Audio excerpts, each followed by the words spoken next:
Hey everybody, it's Maddox back with another video, and I'm sorry for my voice being a little scratchy because I am a little sick right now, but today's video is going to be ranking each model of B&M's catalog.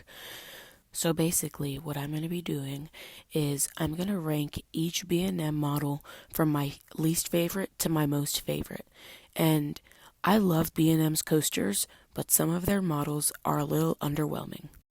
Before we get started, I just want to say smash that like button and that subscribe button and make sure to comment your favorite B&M coaster type in the comments below.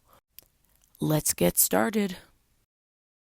B&M has many roller coasters in their catalog, like the Wing Coaster, the Floorless Coaster, the Dive Coaster, which are all awesome roller coasters. They even have a flying coaster, a hyper coaster, which is a roller coaster that's 200 to 299 feet, an inverted coaster, which is where you hang under the track, a sit-down roller coaster like Kumba or the Hulk. They have a surf coaster, which is their newest coaster model. Actually, their family coaster is, and they have a Giga coaster. At the number 10 spot is the family coaster.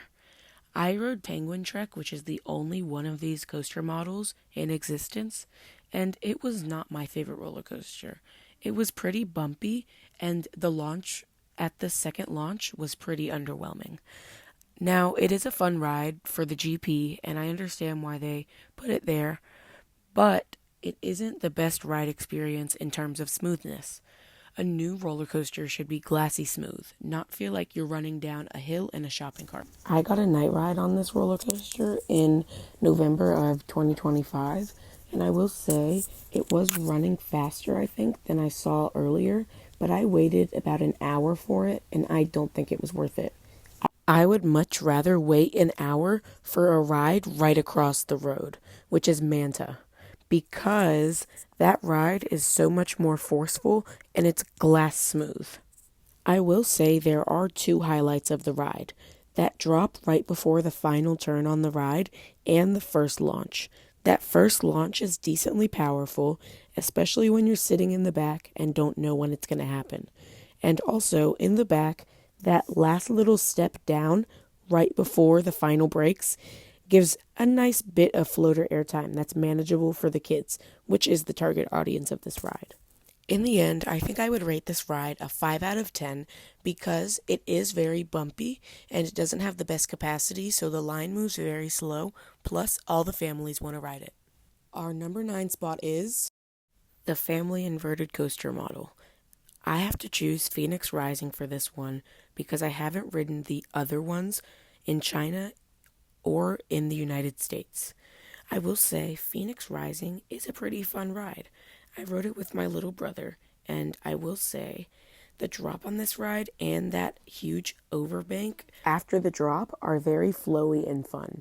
I find the drop on this roller coaster very fun and unconventional because it's basically a double down. So think of Jackrabbit at Kennywood, but with an extra twist to it. The rest of this layout is very flowy, and in the valleys you can feel a slight rattle, although it's not as bad as Penguin Trek's for some reason, even though this one came before it, and this is one where people started noticing the B&M rattle. The ride ends with an overbank over this entrance sign, and then two helixes to end off the ride. I do think this ride is awesome for families, and I love how flowy it is again, and that's why I think it's better than Penguin Trek, because Penguin Trek does feel a little slow at times, while this has pretty good pacing for a family roller coaster. Now we're moving up to big thrill roller coasters, so let's see who the number 7 spot is. Before we start with any of the big B&M thrill coasters, I just want to preface that most of them are going to be from the SeaWorld chain because SeaWorld loves B&M for some reason. Don't get me wrong, all B&M thrill roller coasters are good, but I think the ones lacking the most are the stand-up coasters. They're very uncomfortable, especially because you're practically sitting in a bike seat. I will say my favorite stand-up coaster, though, is Georgia Scorcher. This was the last traditional stand-up coaster they built, and I love, again, the drop and how flowy it is. This one even has a wave turn, which is pretty odd for an old generation B&M coaster. This is a pretty forceful ride, and I remember the first time I rode this was my first stand-up coaster, so it pretty much made my legs feel numb, and I walked away not very liking it that much. But then I got a bigger appreciation for it. Although this isn't the best ride and didn't get it to the top spot of B&M thrill coasters, this is definitely still a good ride. Keep in mind, I've only ridden two stand-up coasters, and I rode Vortex at Carowinds, and I've ridden this, so this doesn't really say much. But now, moving to our number 7 spot is the B&M Floorless model. Now, I rode Kraken at SeaWorld Orlando, and I thought it was a pretty good ride. Sure, there were a bit of rough spots, but I could overcome that. And I thought that this ride has a lot more potential if they give it a retrack like Nemesis Reborn at Alton Towers. This ride is very forceful, provides decent floater in the back row when you go down the drop, and has awesome views of Mako. The last thing I need to say is that the Cobra roll and the Zero G roll are very whippy. And I don't know why, but on the pop up and the pop down into the mid-course brake run, I got pretty good floater in the back row. It was surprising. And then that loop underground is very weird because you have a head chopper effect, while your feet also feel like they're about to be chopped off because of the floorless trains. I waited about 50 minutes for it, and I would say it wasn't worth the wait, but if it was like a 30 or a 40-minute wait, it would definitely be worth the wait. The only reason I waited that long was to get the credit. Next up on our list at the number 6 spot, and the last entry for this video because there will be a part 2 coming out tomorrow, is the dive coaster model. And I think the best dive coaster, because I've only ridden one, is SheiKra. But I think this is a really good dive coaster because it's smooth and has the original B&M restraints. The reason everybody loves the old B&M restraints is because it allows you to float out of your seats and is not as constrictive as the new gen vest restraints. Also, there's something about dive coaster lifts that are just so calming, especially since you know you're about to plunge down to what feels like your death.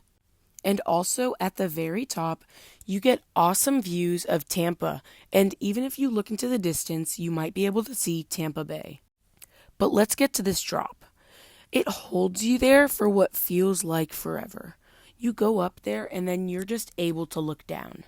Now, unfortunately, I didn't get a front row ride because there was assigned seating, my least favorite thing. But I had fast lane at the park, so I did get 3 rides, and I really liked it because, I don't know, maybe I just didn't have to wait the hour-long line for it, but I thought it was nice and flowy, and I love flowy roller coasters that deliver great airtime. And something about this drop is that it doesn't slow you down as bad as the other dive coasters, so you get even more floater on the drop. Also, there's a little head chopper. When I went during November, they were actually cleaning out the pool, so we didn't get any trim brakes, and we flew through that helix. So you pulled a decent amount of G-force there. I will say it is a little slow and underwhelming, but it's even worse if you get the trims on the water brake. And that was number 6 on ranking my favorite B&Ms. That's the end of this video, and I will see you guys tomorrow with numbers 5 through 1. Can you guess which one is going to be number 1? Leave your guesses in the comments down below.